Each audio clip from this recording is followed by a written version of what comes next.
على ميعاد مع جلسة رائعة مع براندي. اسمحوا لي بس أخليها هي في أول السكرين. ثواني. Hi, everybody. Hi. Sorry, I was looking for you. طيب اسمحوا لي هقدم الجلسة مع براندي بالإنجليزي. تقدروا بس بشكل سريع إن انتوا تلاقوا الترجمة في كابشن. اختيار اسمه كابشن قدامكم على البار بتاع زوم. هتلاقوه، يا ريت تفعلوا الكابشن للعربي بحيث ان انتوا تكونوا قادرين برضو تفهموا الجلسة بشكل صحيح، لانه براندي هتتكلم عن نقاش اكتر من رائع. Hi Brandy, thank you for being with Hi, us. hi. Hi, everybody. Thank you so much. I've been trying to find So the thing. No problem. It's rich content. I'm sure everybody was excited to hear it. I'm happy to be the final speaker tonight.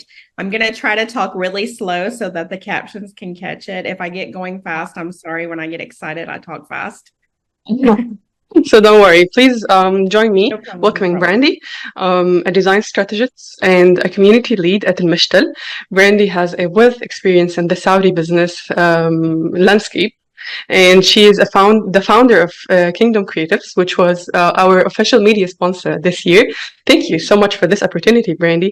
So Brandy has been working in Saudi Arabia for like 15 years, right?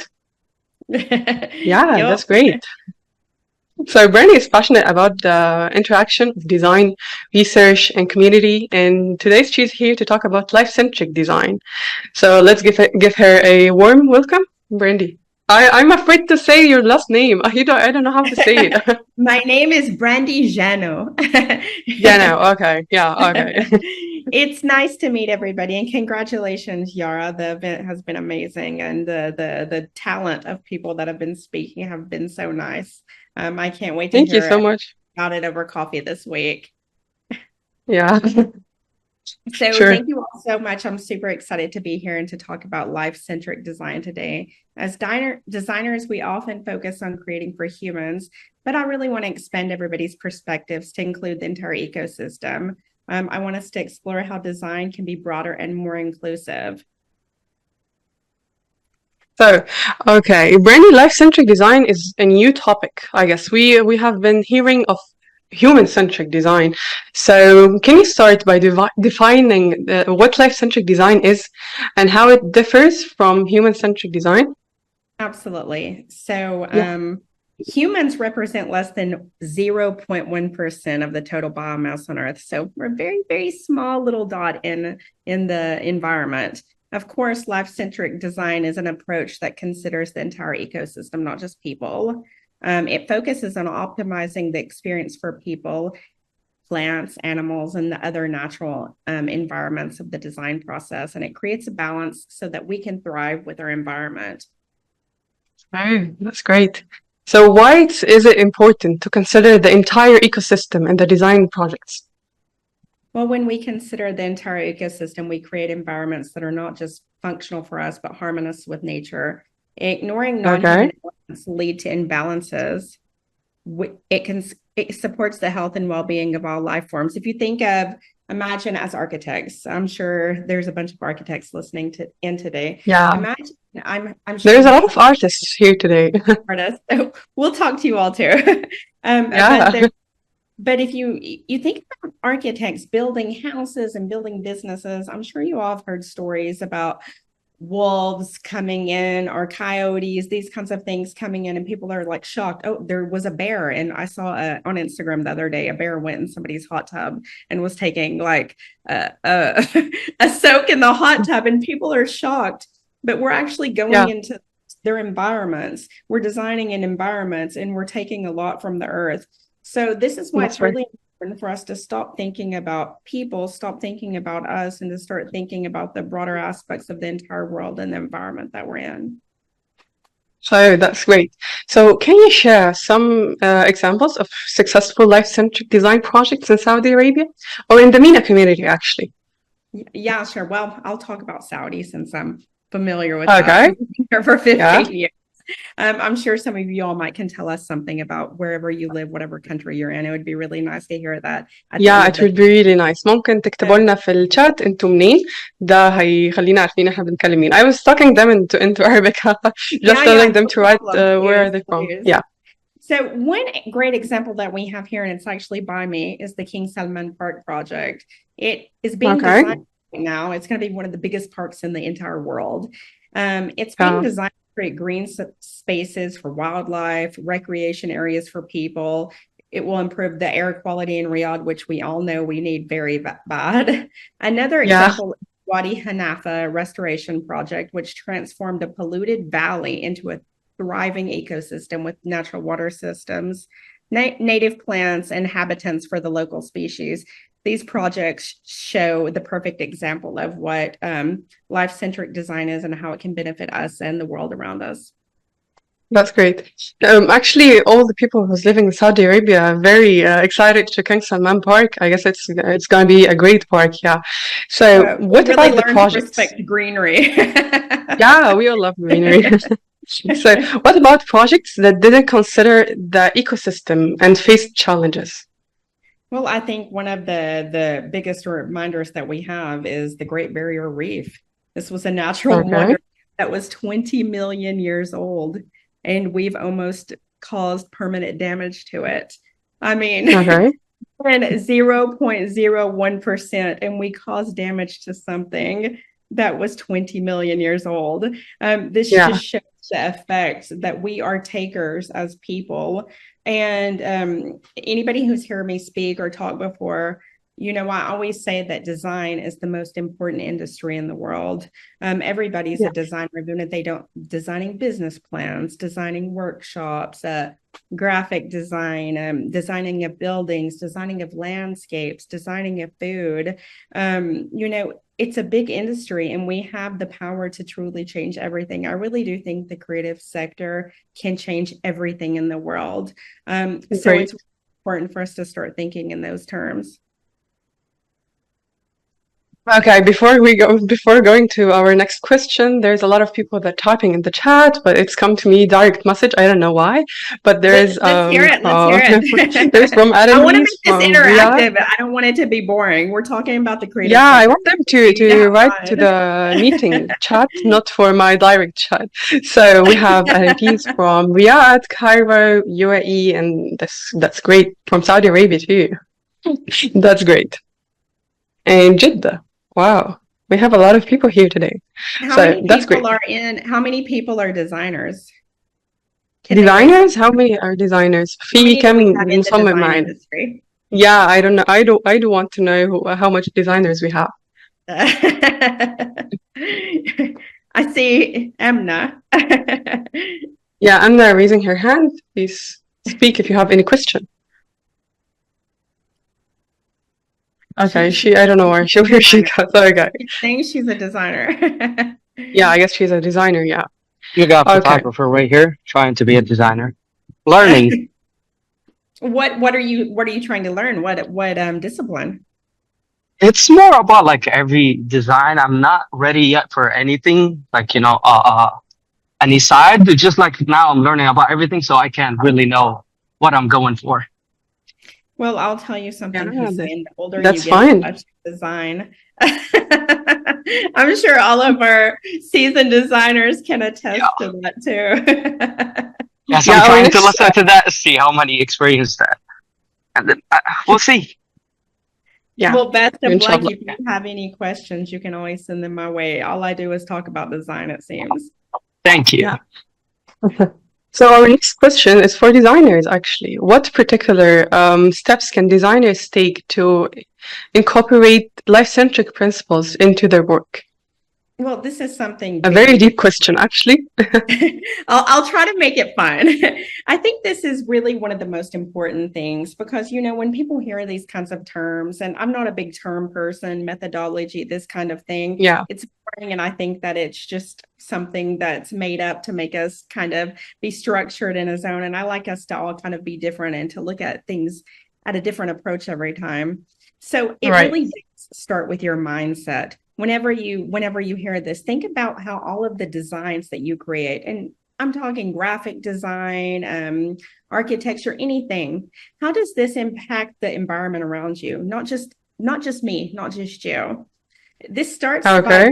very mindful choices in your design process, which, as you know, you have to respect the system of design. A design process is incredibly important. You have to think about the long term effects.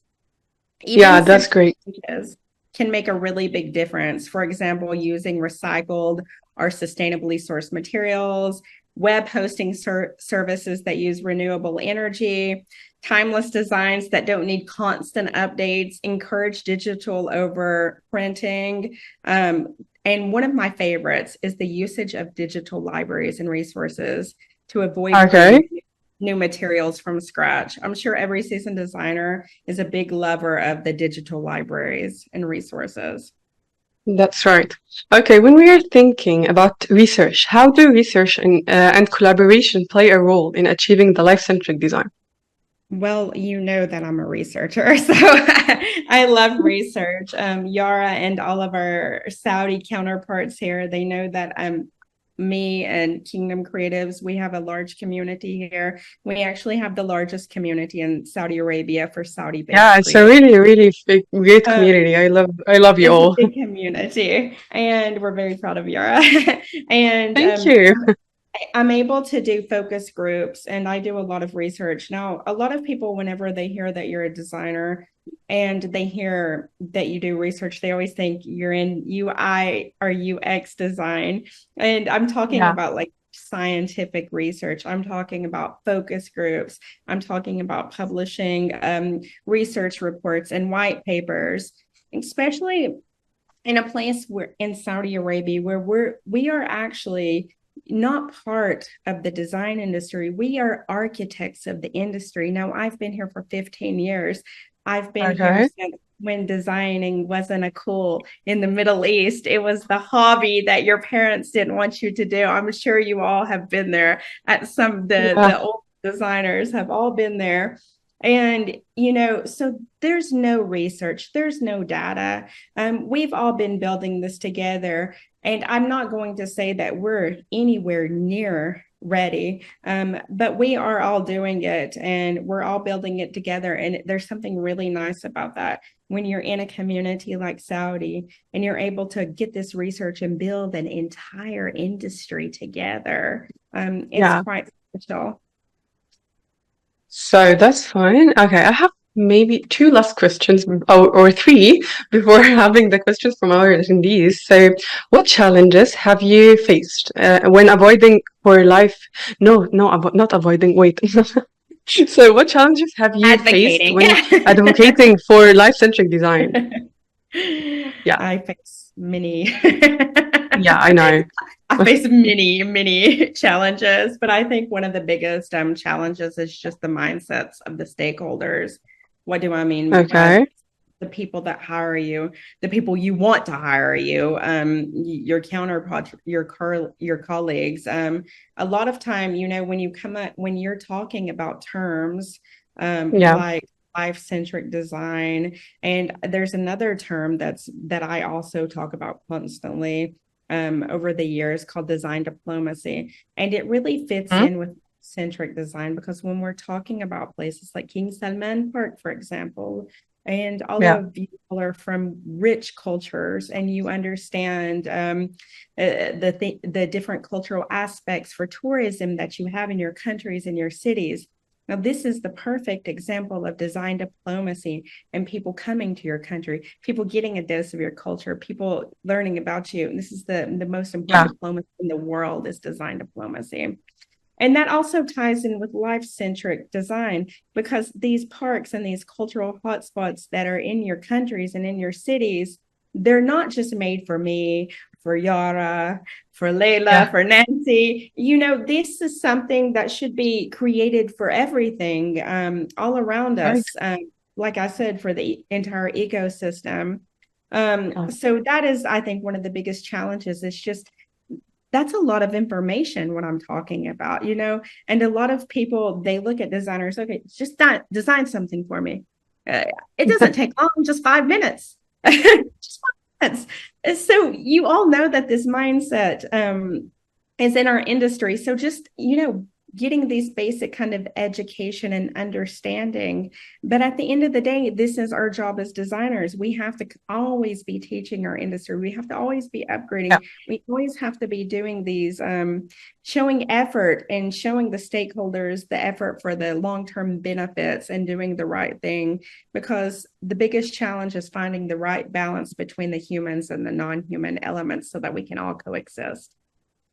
Yeah, so for your answer, how do you gather the necessary data to inform life-centric design decisions?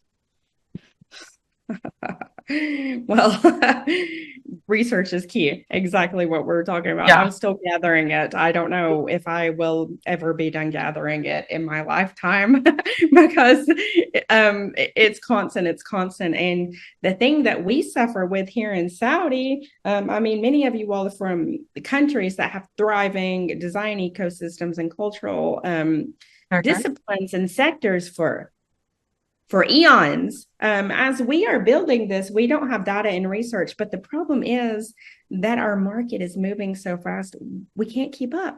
So by the time I'm done with research and publishing it, it's not even relevant anymore. It's like something that most countries would be like 30 years ago. So Yeah. I can hardly keep up. And I mean, Yara, I'm going all the time.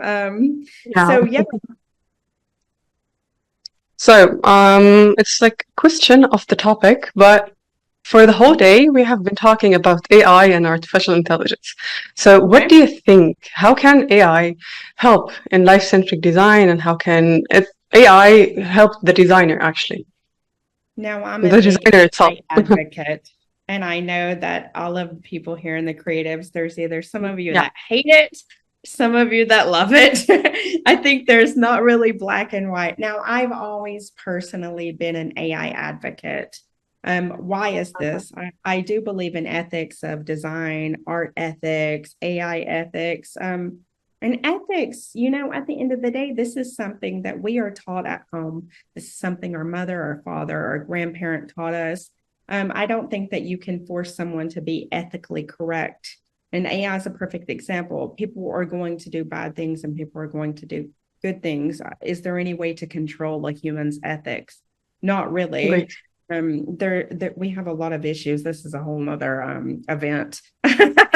But evidently, I mean, like I said, I am a big believer in AI, and I do think that it can help in many, many different things for AI. I mean, it cuts our designers' time in short. All the different disciplines in the creative sector, it cuts their time in short. It can really help them and prepare them and teach them for things that they should be doing or they could be doing. Imagine if there is a graphic designer right now listening, they might think, well, okay, Brandy is talking about architects and about the ecosystem with animals. As a graphic designer, what does this have to do with me? Why can that help?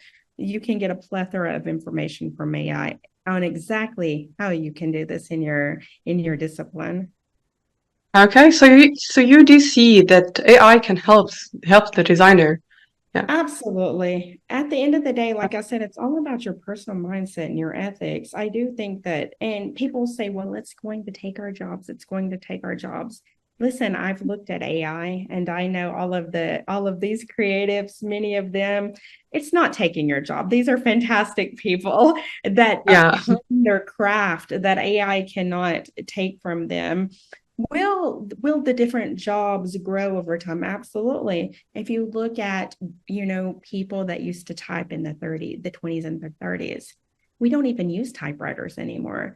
It's a really natural progress of evolution for job titles to fuse out and to be upgraded to other things. I don't think that we have anything to worry about, honestly, because the human mind is quite fascinating. Okay, so I need to hear from you. What advice would you give to designers looking to incorporate life-centric principles into their work? Yeah, absolutely. I think that you should really start small. It's a big topic, and it's something that you really have to learn and grow with over time. Begin by observing your environment, your house, where you're at, wherever you are. Go out in your yard in the morning for coffee. Look around at the things. Have some fresh perspectives about it. Collaborate with people outside your field. I love cross-industry collaborations. I'm always talking to people in the health industry, scientists, they're very different from creatives, but when we do things together, like I said before, I really do think that the creative sector can change the world. A lot of these industries are they're not as fun. Let's put it that way. Let's be diplomatic. Yeah. They're not as fun as us, but we can tell stories beautifully. We're natural storytellers, and we really can change the world doing things with these different industries that might not be fun. And a lot of these people that working in these industries, they are the ones that are doing many things, working with cancer, all kinds of things like this. But most importantly, I think it's really important to be open to learning and to adapt your approach based on feedback of other people, based on looking around and deciding where you can input what you're good at into what you see. So, okay, that's great. So can you share a memorable moment from your journey in promoting life-centric design? Absolutely. This one's easy. Basically, it's moments like this. They mean a lot to Okay. me. First of all, thank you all for your time. Time's the most Thank you. precious thing we have on earth. I really appreciate you giving me a few minutes of that. To me, this is the most precious thing that I'm able to do. I'm able to be an advocate for our industry, within our industry, to other designers about design. It's quite beautiful for me. Opening There's just a lot of people that writing messages for you, but I can be the No, only one you who's can seeing it share them because it's all. Absolutely. I'm happy to listen to all of this. I really do there's a think, lot of people that thanking you actually. oh, There's a lot they're of people so, that so enjoying the appreciative. talk, so that's great. Really, if I can just open one mind and create a domino effect, the change can be massive, because maybe one person here, two people will go and tell somebody else, and we're going to create a domino effect. And what we can do for the world as creatives, it's quite amazing. It's so Okay. incredibly rewarding for me to see how one conversation can spark change in the world. Okay. Thank you. I'm really enjoying. I have a lot of questions. I've been trying to teach I Yara about life-centric design for the past month. we were talking about it like for daily, maybe. It's really nice when you hear something that you've never heard. And Yara was Yeah, asking that's me, right. tell you a little backstory about how I got into this. As you know, we always hear human-centric, human-centric, human-centric. But I Yeah. was listening to a speaker from MIT. She's quite fascinating. She's a designer. She has an architecture background, but she's also a scientist. And I just kept listening to the things that she said about mixing science and about mixing design. And I fell in love very early on Yeah. with this whole topic. And it just started opening my mind about what we're doing, how we are takers of this beautiful planet that God has granted us, and Yeah. how we take. And I don't want to be a taker, and I don't think that anybody who spends time and, is in the creative, I know my people, I know the people in the creative sector, we're not takers, we're givers. And so Yeah. I think that we really can do so many amazing things on our own together. Yeah. When you talk to me about life-centric design, I felt like it's more like I don't know how to say it in English, but it makes more sense than human-centric design. I'm really You made my excited day. for yeah. Yara, actually, the topic was about human-centric design, and I said, "Oh no." Yeah. When you told me about it in Meshtel, it was really, really interesting, actually. Interesting topic, actually. That makes me so happy. I mean, there's so Yeah. much. I really think that I thought that everybody would enjoy to listen to this, and Yeah, I really everybody the enjoying, people actually. in the room that can create change. These are the change makers and the thought leaders. Yes. So now it's your turn. Let's open the floor for questions from the audience. So Yeah, please sure. feel free to ask Brandy anything about life-centric design. You can open the mic and ask her, or type in the chat. Okay, Yara, we that have. everybody's sending things to you because we're only allowed to talk to you. Really? How can I Yeah. change it? No, Oh my I don't God. know. But you can just you can just ask me the questions in English. Okay, let's see what questions we have.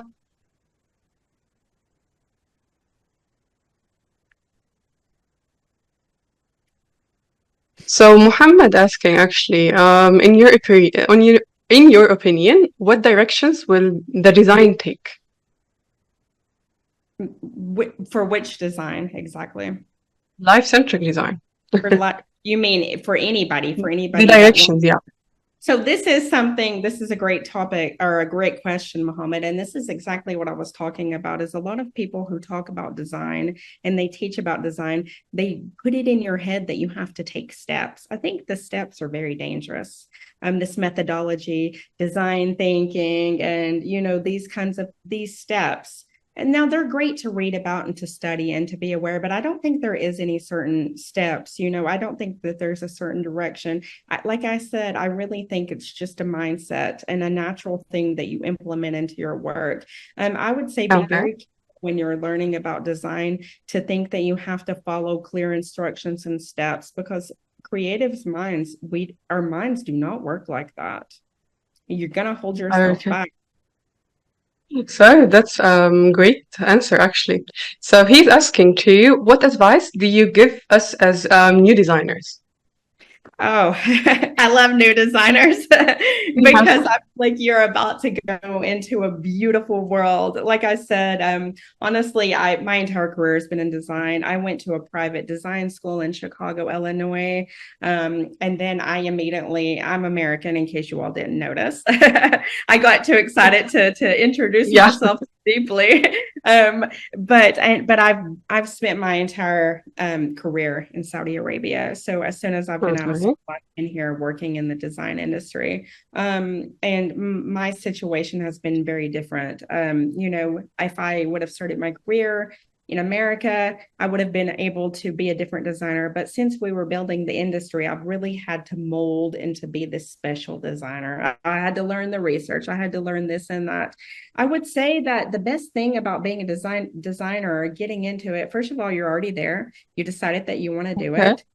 It's a beautiful, powerful industry. Like I said, you really can change everything. You really have so much power, designers do.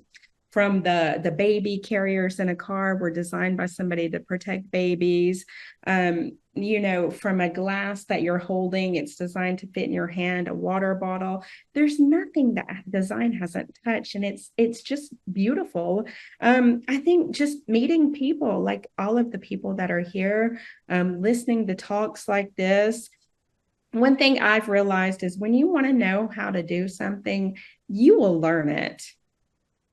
Okay. And of course, if you want me to mentor you or to help you, I'm here to help gladly. So we have Layla questioning about what makes design for life useful. If we blow up the world, we're not going to have a world to live in, Layla. If we destroy everything, imagine. And I know that how important are bees in the Quran, in the Bible? How many times have bees been mentioned? Bees have been mentioned a ton of times. Do you know how important bees are to life?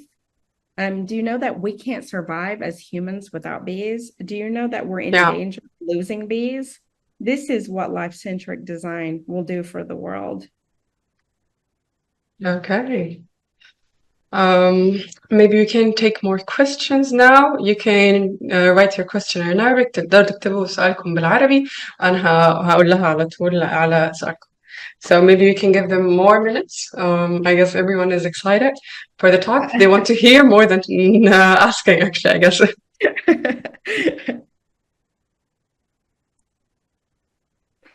So I do have a question. Actually, Yeah, sure. before while they're typing their questions. So, what challenges do you foresees in the future for life-centric design? I think one of the biggest challenges that we face is the ongoing urbanization and its impact on the natural habitats. Like, for example, building, I'm going to talk about Riyadh because this is where I'm based.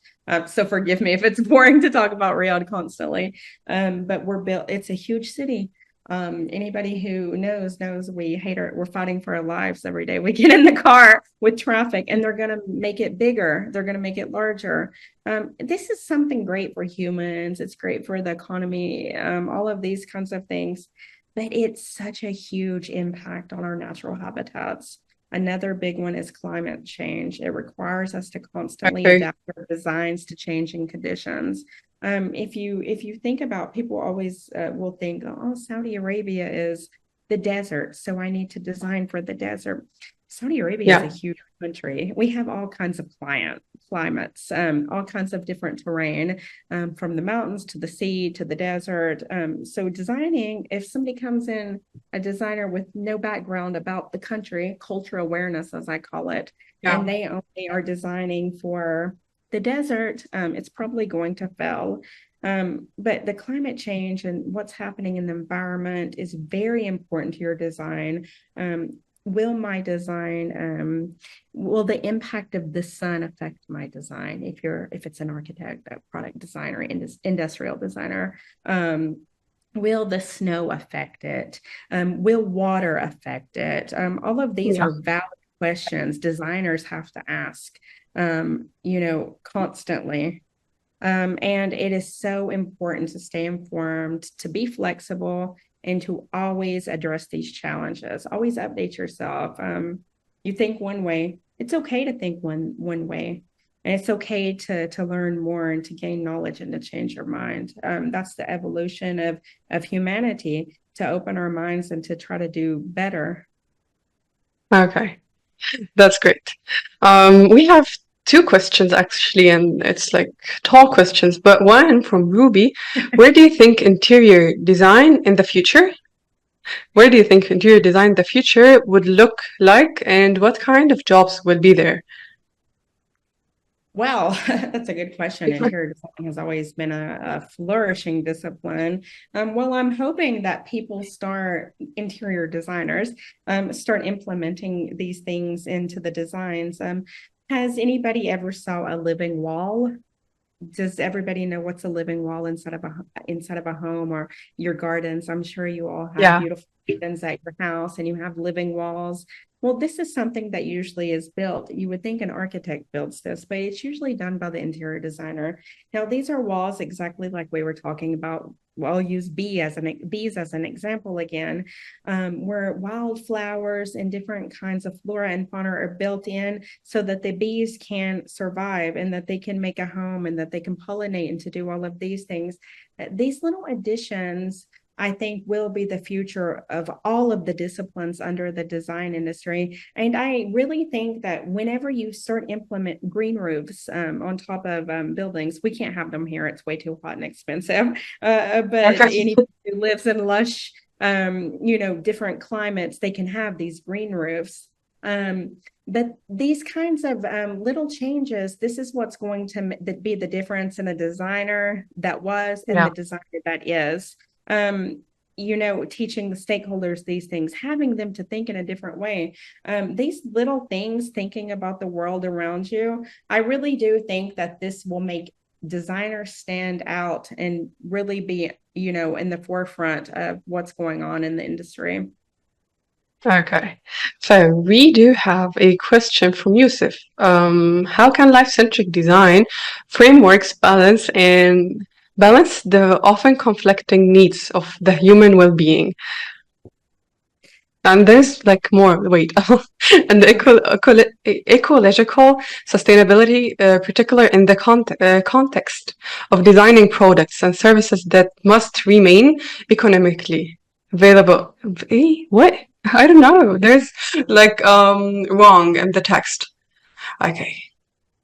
Okay, there's like two I'll try questions to in one answer question. that because Yeah. I feel like How I can know what life-centric you're design saying. frameworks balance the often conflicting needs of human well-being and ecological sustainability?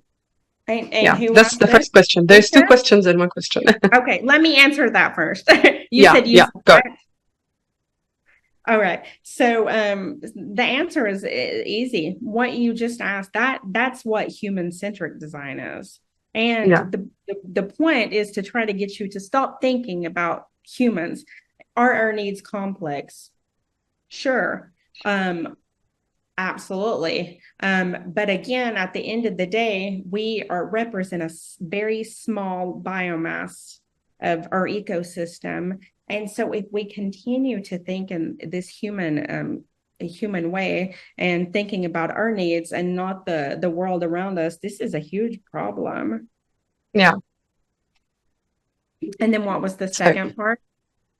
the second part was particularly in the context of designing products and services that must remain economically viable in the competitive market.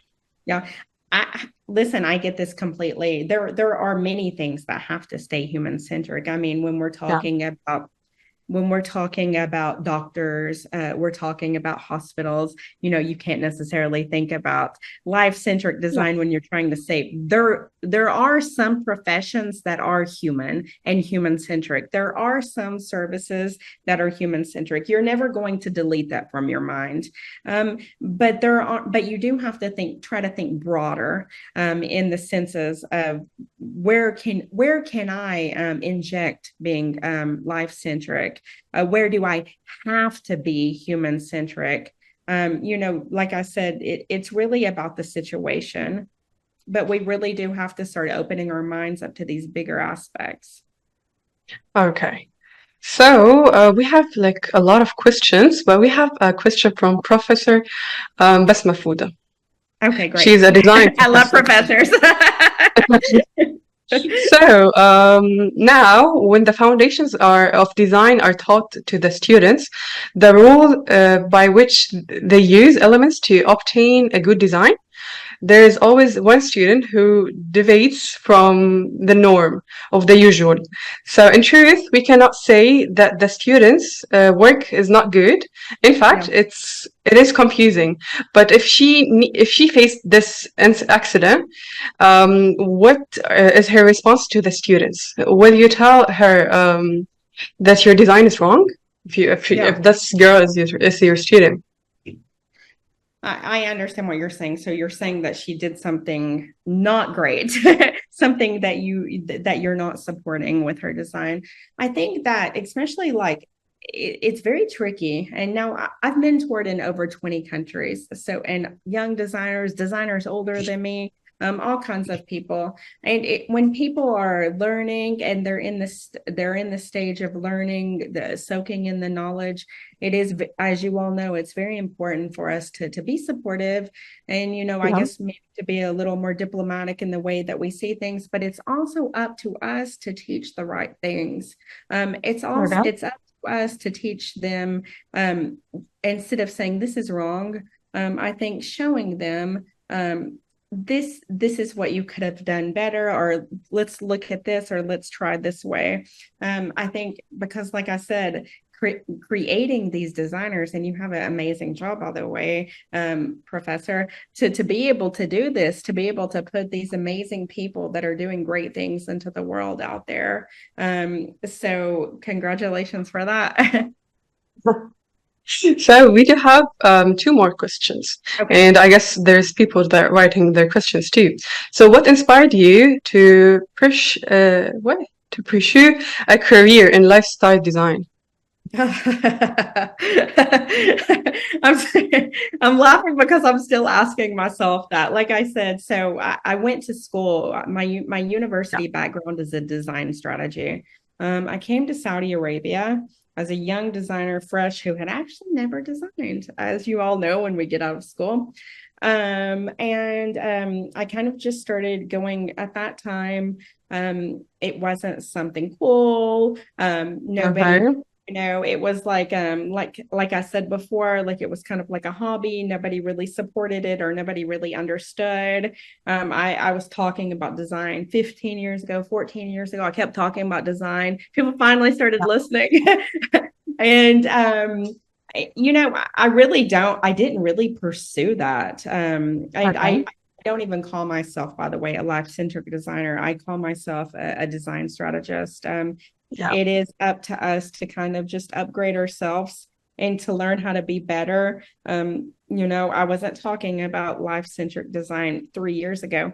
I wasn't talking about design diplomacy 4 years ago. As the world changes, I'm evolving as a designer, and you will too. You all evolve as creatives as you should. You'll look back 5 years and you'll be like, I'm not even that person anymore. I don't even talk about that stuff anymore. That's good. That's what you want. Yeah, So that's correct. I didn't choose it. It chose me. So we have a question about books, and I really, really do love books. Okay. So what are some I like books and books too. resources you recommend for those interested in life-centric design? Okay, so I actually will share something. I have a whole design Excel sheet that I've made that has all of the resources. Maybe I can give it to you now, Yara, and you can pop it in the chat for everybody. Okay. I also love books and websites. So let me share this with you all.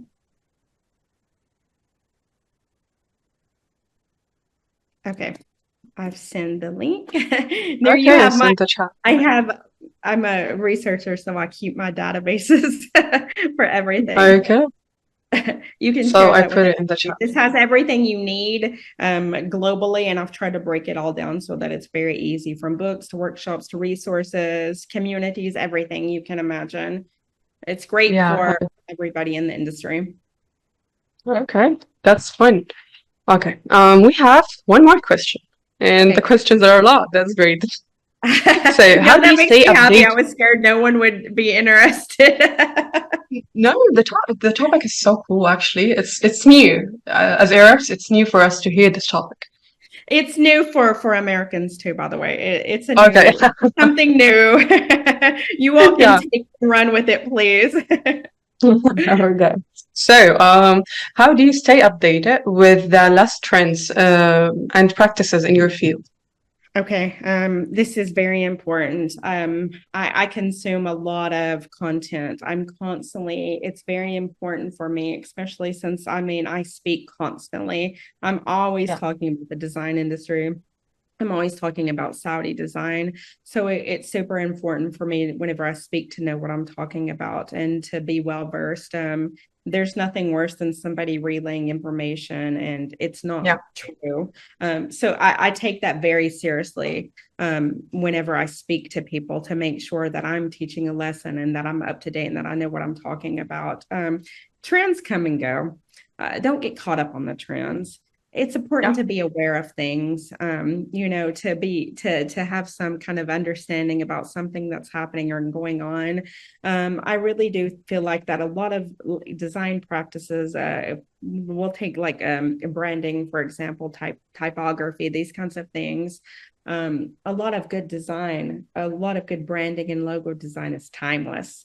There's designs, logos, and I love the old Arabic logos from like the 50s and the 60s. Absolutely gorgeous. I can see whenever I see them. These are timeless to me. That's a good design. That's not somebody getting trendy with a script font or something like this. And I think that the good designers know this. They know not to get caught up in the trends. Looking at the interior designers, how gorgeous marble is, not getting caught up with like the trendy kitchens that are like neon pink or something like this, something that's going to last over time. Because a good design, you want your clients to look back 10, 20 years and to look and be like, oh my gosh, I'm so in love with this. It's so beautiful. And that should be the goal. Trends, they don't have that. They don't do that. So like I said, just constantly consume knowledge. It is not easy being a designer in today's world. The competition is insane. It's not good enough to be smart. It's not good enough to know your field. You constantly have to be talking, speaking, learning, consuming, communicating, collaborating. It's rough. It's exhausting. Okay. But just consume information, keep updated with knowledge. Twitter, all of these sources that Yara shared with you, that this is how you can stay updated. I've made sure to put really reliable sources in there for everybody.